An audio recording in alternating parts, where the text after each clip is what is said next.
আমরা ঐক্যবদ্ধভাবে মোকাবিলা করছি। এই জন্য আমরা আশঙ্কা করছি এই 15 বছর যে তাণ্ডব সন্ত্রাস কাটারের মাটিতে হয়েছে, বাংলাদেশে হয়েছে, এই ষড়যন্ত্রকারীকে আন্তর্জাতিক ষড়যন্ত্রকারীরা বাংলাদেশের পাশে থাকা যে ভারত অতীতে শেখ হাসিনাকে অবৈধভাবে ক্ষমতা রাখার চেষ্টা করেছে, তারা আবার নতুন ষড়যন্ত্র করছে। আমি অনুরোধ করতে চাই, বাংলাদেশে যারা ক্ষমতা আছেন, আমাদের নেতা তারেক রহমান বারবার আপনাদেরকে সহযোগিতার কথা বলছেন, বিএনপি বারবার সহযোগিতার কথা বলছেন।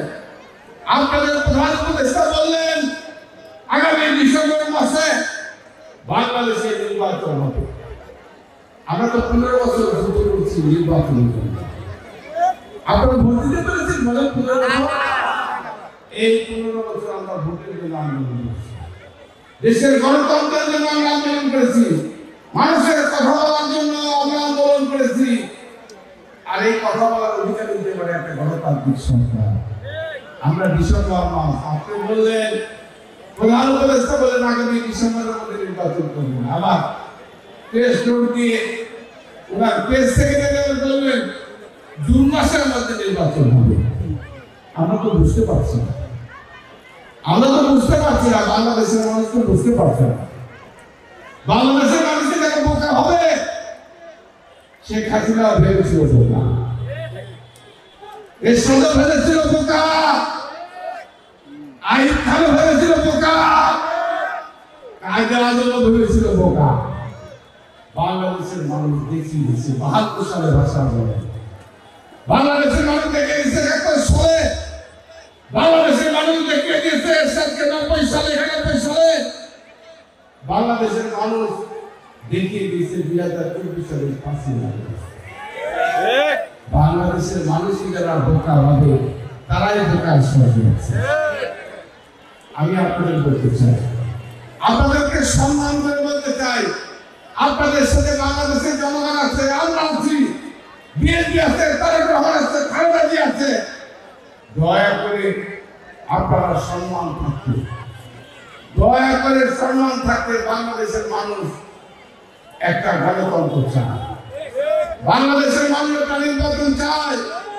এই যে মানুষগুলো এখানে বসে আছে, আমার মা বোনেরা বসে আছে, 2001 সালে ভোট করেছে।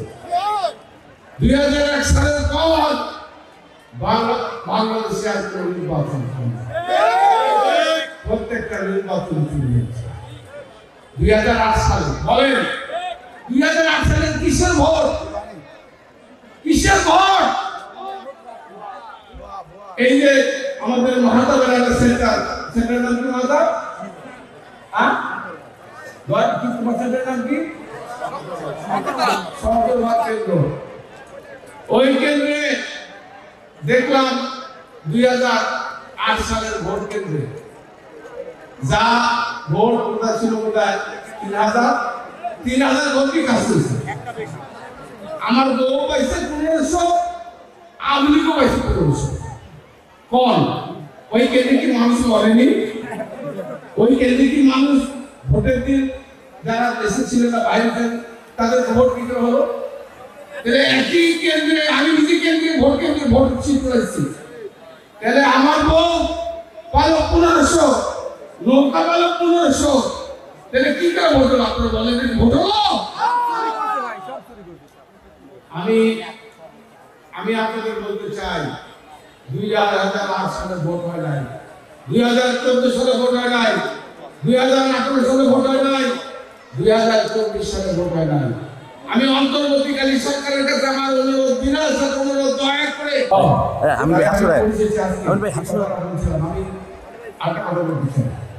সেটা হচ্ছে ষড়যন্ত্র চক্রান্ত যেটা হচ্ছে, কি ষড়যন্ত্র? নির্বাচনকে পিছানোর জন্য, নির্বাচন না হওয়ার জন্য। নির্বাচন হলে বিএনপি ক্ষমতা আসবে, বিএনপি আদর্শের উপরে সিট পাবে। আমি আপনাদের বলে গেলাম, ইনশাআল্লাহ এই আন্তর্জাতিক ষড়যন্ত্র যারা পার্শ্ববর্তী রাষ্ট্র ইন্ডিয়া থেকে বাংলাদেশে এসে আবার নতুন করে চক্রান্ত করছে।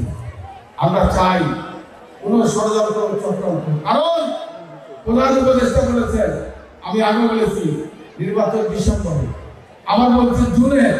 এই সমস্ত কথা না বলে আমরা চাই অতি সত্বর তারিখ ঘোষণা করে বাংলাদেশের মানুষকে নির্বাচন মুক্ত করে, না হলে দেশে যে অস্থিরতা চলছে, এই অস্থিরতা থেকে বাঁচতে হলে একমাত্র উপায় হচ্ছে নির্বাচনের ঘোষণা।